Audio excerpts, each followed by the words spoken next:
مشابہت نہ ہو سکے۔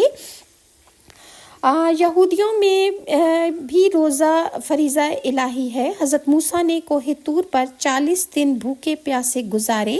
چنانچہ عام طور سے یہود حضرت موسیٰ کی پیروی میں 40 دن روزہ رکھنا اچھا سمجھتے ہیں، لیکن 40ویں دن کا روزہ ان پر فرض ہے، جو ان کے 7ویں مہینے عشرین کی 10ویں تاریخ کو پڑتا ہے، اس لیے اس کو عاشورہ کا 10واں روزہ کہتے ہیں۔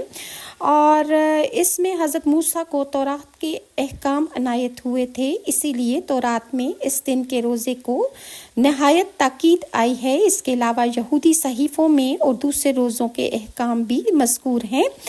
اللہ تعالیٰ نے فرمایا کہ اے لوگو، تم پر روزے اس طرح فرض کیے گئے ہیں جس طرح تم سے پہلی امتوں پر فرض کیے گئے تھے، تاکہ تم یہ نہ سمجھو کہ یہ کوئی مصیبت یا بلا تم پر فرض کرتی